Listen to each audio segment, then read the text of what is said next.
عید الاضحیٰ یا عید قربان یہ کیا ہیں، ان کی اصل حقیقت کیا ہے، آج ہم اس موضوع پہ تھوڑا سا روایت سے ہٹ کے بات کریں گے تاکہ آپ کے علم میں مزید کچھ اضافہ ہو سکے۔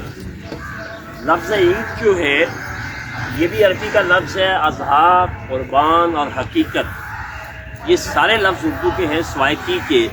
تو پہلے عید پہ آتے ہیں۔ عید عربی زبان میں اس کا مادہ جو ہوتا ہے عود، عین واو دال، لوٹ کر آنا، پلٹ کے آنا، چونکہ ہر سال آتی ہے تو اس لیے اس کو عید کہتے ہیں اور خوشی کا موقع ہوتا ہے، یہ اس کے اصطلاحی معنی۔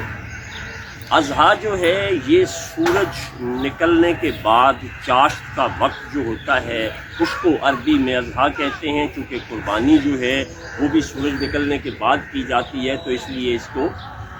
اور عید الاضحیٰ وہ خوشی جو سورج کے فوراً بعد منائی جاتی ہے، کیونکہ ہم نماز بھی جو ہے اس کے بعد سورج کے بعد ادا کرتے ہیں اور قربانی بھی اس کے بعد کرتے ہیں۔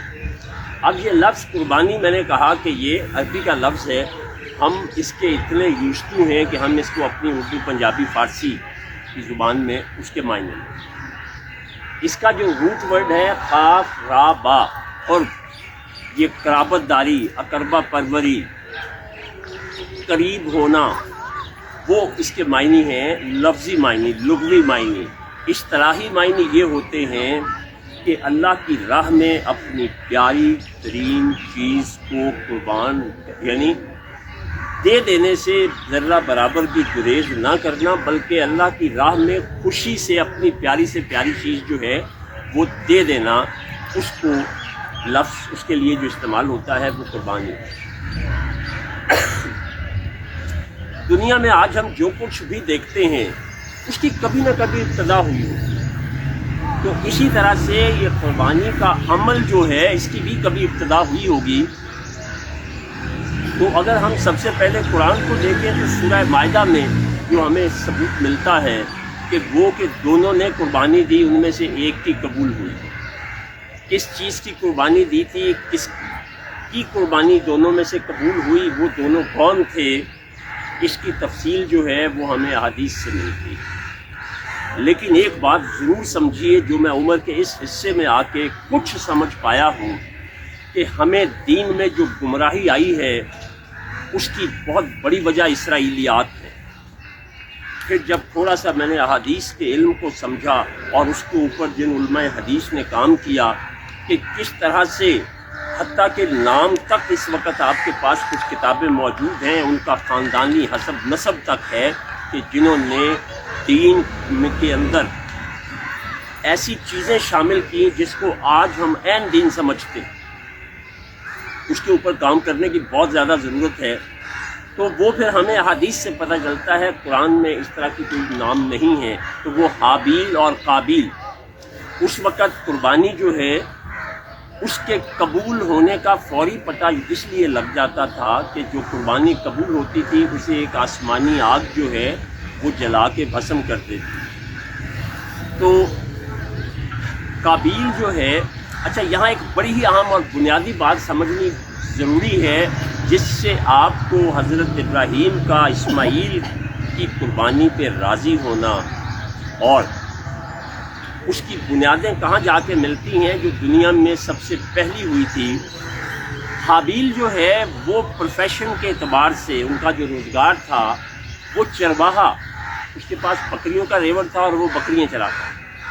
قابیل جو ہے وہ کسان تھا، کھیتی باڑی کرتا تھا۔ اس نے اپنا ناقص غلہ جو ناکارہ تھا، اچھا نہیں تھا، وہ اس نے قربانی کے لیے رکھا، اور جب کہ حابیل نے اپنی بھیڑوں میں سے ایک بہتر بھیڑ جو تھی وہ اس کام کے لیے، تو یہاں سمجھیے کہ اپنی جتنی اچھی چیز ہم اللہ کی راہ میں دیں گے وہ زیادہ قبول ہوتی ہے اور پتہ بھی وہیں چلتا ہے۔ تو پھر اس کے بعد سورہ حج ہے جس میں آتا ہے کہ تمہارا گوشت اللہ کو اور خون نہیں پہنچتا، بلکہ جو پہنچتا ہے وہ اخلاص ہے۔ اب ہم وہاں سے چلتے ہوئے، اچھا اب اس کی قسمیں جو ہیں وہ بھی سنیے کہ قربانی کی قسمیں جو ہیں ان میں ایک تو یہ ہے جو ہم کرتے ہیں اس مہینے میں، اور حضرت ابراہیم کی یاد میں۔ ایک قربانی وہ ہے جو حجاج حج کے موقع پہ کرتے ہیں، وہ قربانی الگ ہے، اور تیسری وہ ہے کہ جو کوئی کسی منت میں کرتا ہے۔ تو آج ہماری وہی قربانی جو ہم حج پہ کرتے ہیں اور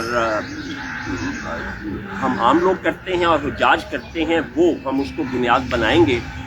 تو اس وقت آج جو کچھ ہم مناتے ہیں وہ ان دونوں کی یاد میں نہیں ہے، بلکہ ان دونوں کی یاد میں جو باپ بیٹا ہیں، وہ دونوں بھائی تھے، یہ دونوں باپ بیٹا ہیں۔ یہاں ایک بات سمجھنا بڑا ضروری ہے کہ سچا خواب صرف اور صرف نبی کو آتا ہے۔ دوسرے کسی کے بہت زیادہ خواب سچے ہو سکتے ہیں، لیکن 100% صرف نبی کا، چونکہ نبی کو ایک خاص مقام حاصل ہوتا ہے، اور اس خاص مقام میں یہ ہے کہ اس کی تعلیم براہ راست اللہ تعالیٰ سے ہو رہی ہوتی ہے، کسی بھی انسان سے ڈائریکٹلی یا انڈائریکٹلی نہیں ہوتی۔ براہ کرم میری اس بات کو جذبات سے ہٹ کے سنیے گا، حقیقت کی دنیا میں آ کے۔ اس لیے آج بھی ایسے کیسز پائے جاتے ہیں۔ میرا تعلق چونکہ فاؤنٹین ہاؤس جیسے ادارے سے ہے جو دنیا میں ایک مقام رکھتا ہے، تو ایسی حرکتیں کرنے والے بچے کو، بیوی کو یا کچھ اور جلا دینا، کچھ کر دینا اپنے آپ کو کہ میں نے خواب دیکھا کہ مجھے یہ حکم ہوا ہے کہ یہ کرو، تو اس لیے میں نے یہ کیا، تو وہ سارے کے سارے ذہنی مریض ہوتے ہیں۔ اس لیے اس کا سادہ ترین اصول جو میں نے اپنے اساتذہ سے سیکھا، سمجھا، وہی آپ تک رکھتا ہوں۔ کوئی ایسا خواب جو شریعت کے اصولوں کے خلاف آپ کو آتا ہے، وہ خواب ہو، خیال ہو، مشورہ ہو، آپ اس کے مکلف نہیں ہیں، وہ مت کیجیے گا۔ اس کا فائدہ یا نقصان تو بعد کی بات ہے، وہ آپ نہ کریں تو آپ بہت سی چیزوں سے بچے رہیں۔ میں نے اس بات کو سمجھا، اپلائی کیا، تو میری اپنی زندگی میں میں ایسی چیزوں سے بچ گیا کہ جو میں اگر یہ حقیقت نہ سمجھی ہوتی تو شاید میں بھی ایسا کرتا۔ اب ایک جملہ اکثر ان دنوں میں دہرایا جاتا ہے کہ ہمیں دمبا تو یاد رہ گیا، باپ اور بیٹے کے درمیان ہونے والی گفتگو یاد نہیں۔ وہ بڑی مختصر تھی،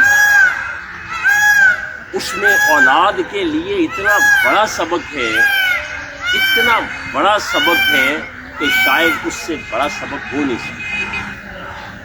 کیوں؟